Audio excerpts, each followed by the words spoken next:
Because God has acted so powerfully in our lives, we are to act powerfully in our own lives, in the lives of those around us. And the motivation is not our feelings. I don't know about you, but there have been times in my life where I'm supposed to act godly, but I just want to beat the person up, right? You just want to slap them upside the head. I was at, it just occurred to me, yesterday I was eating some teriyaki and I was waiting for some people before ordering. And there were a bunch of these high school girls eating there, and I was waiting for the table. And they decided that they wanted to, that they were done, and so they cleaned up, you know, and teenagers sort of do this. They clean up like 90% of the mess, but leave the rest, as if someone else should pick up after them. And so I was like, dang you! Especially because I love the teriyaki lady. You know, I'm like, dang you! So I cleaned up after them. I felt like saying something, but you know, you just sometimes, you know, the motivation to act good, to act well, is not about our feelings, but it's based on our relationship to God and our example in God. Our relationship to God is as children, and our example in God is when we see Christ. Right? And we see evidence of God's goodness.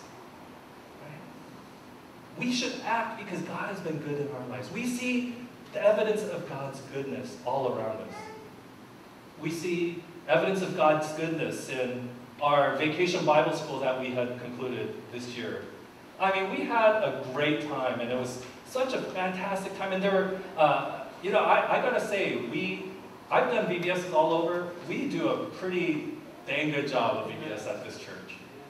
And there were some people that lived in the community that came for the first time, and they were just totally encouraged and surprised by the lengths to which we will go to have a great time at this church. In fact, when we were cleaning up, which is the worst part of VBS, right? The tear down and cleaning up, their dad and the kids were helping out with the cleanup because they were so thankful. That's evidence of God's goodness.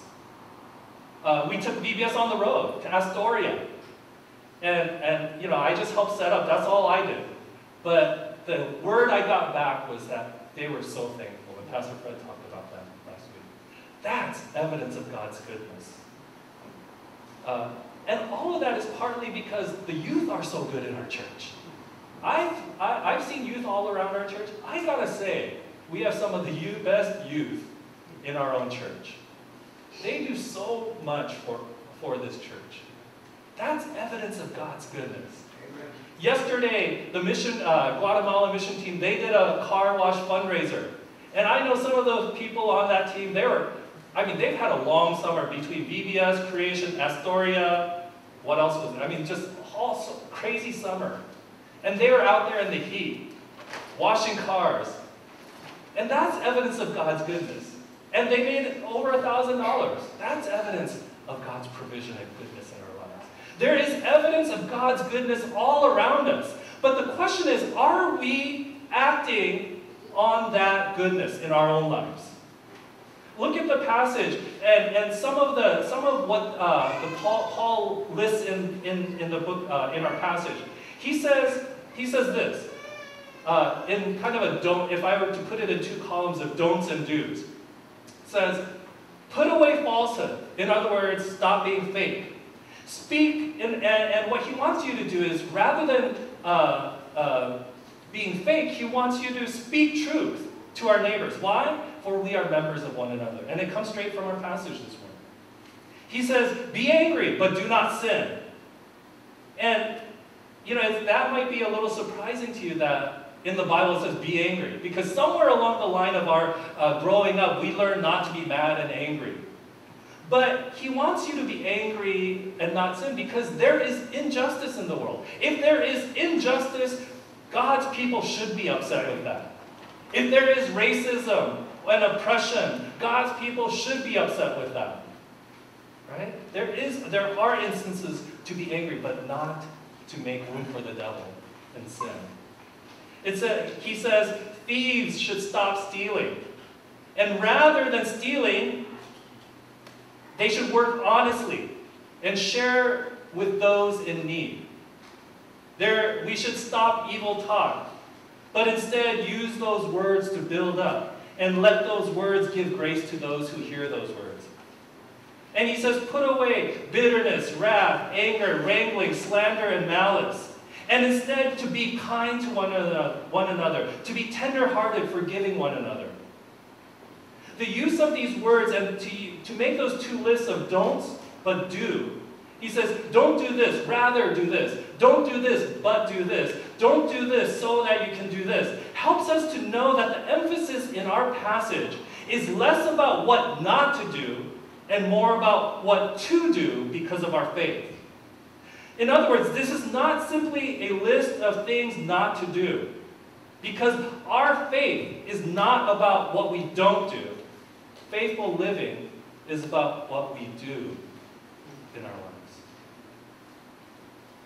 But as you and I know, historically, the church and Christians have been good at telling people what not to do, right? And we have evidence of that growing up, and you shouldn't do that, you shouldn't do this or that. And sometimes we make those things so important in our lives that they become mortal sins, when in fact, we shouldn't just do it, but they're not that serious, right? And people have been too proud of what they have not done. Actually, if you look through the Bible, especially in the New Testament where Jesus is dealing with the religious people, there are many stories of the failure of the religious people, the quote-unquote faithful people, to act on their faith. Many were too comfortable and more comfortable with knowing that they didn't do something quote-unquote bad at the expense of an opportunity to do good. Think of that story where the people of the village are surrounding an adulterous woman with stones in their hands, ready to stone the adulterous woman because she, committed adultery. And what did Jesus do? He stopped them. And he says, if none of you guys have sinned, you be the first one to cast the stone. You see, sometimes we are so proud of what we haven't done, that we have not failed in some moral standard, that we forget that there are opportunities to do good. And it makes me wonder what kind of opportunities we miss to do something for the people around us, because we are more comfortable with the fact that we haven't done certain things in our lives. And so the question that I want to ask you today is, what have you not done that you need to do something about? That's kind of a confusing question. But think about it. What have you not done that you need to do something about? You see, faithful living is not merely about abstaining from the things that we consider unethical or immoral. Adultery. Okay, so you have a marriage of fidelity to your spouse. Fine. But what have you done to encourage the marriages around you? Lying. Okay, so you don't lie. Good for you. But what have you done to speak truth into someone else's life? Greed. Fine, we're not greedy. But when's the last time that you've practiced a lifestyle of generosity? Something as mundane as being bothersome. Okay, so you're not awkwardly nosy. Fine. But when's the last time you were able to get beneath the surface of things with a friend and show genuine concern?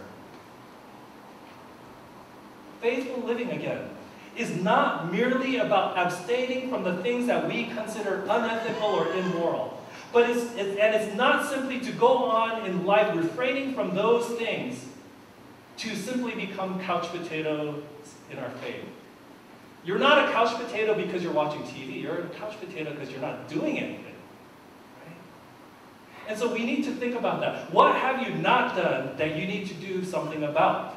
Rather than feeling comfortable with the fact that you haven't done these things, these bad things, what have you done that goes beyond those things, that's the opposite of those things for Christ? I talked about the youth, and they're incredible, and I'm not going to take that away. But sometimes, Sometimes it makes me, if you're a parent, you know this. It leaves me scratching my head. Like the teriyaki girls.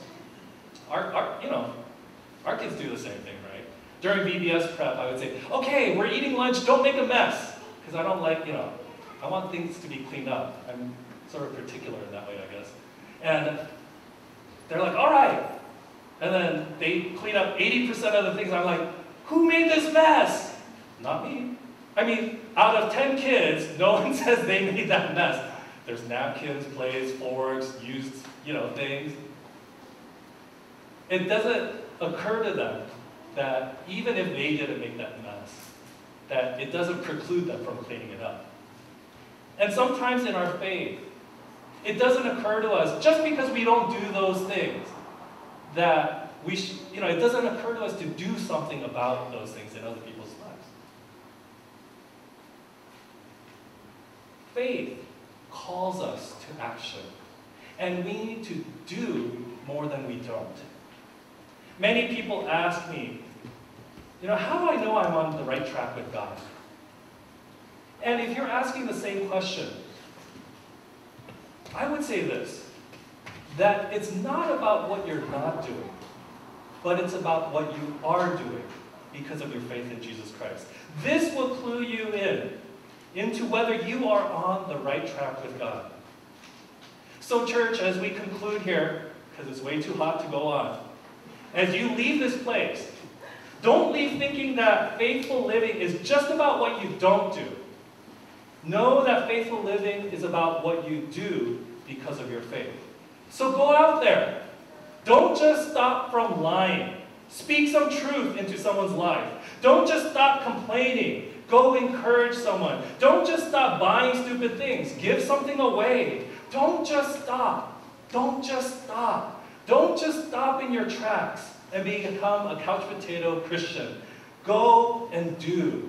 Go and do because Jesus Christ has done a good work in your life. Go and do because we find evidence of God's goodness all around us. Go and do and be imitators of God because God has been faithful in your life.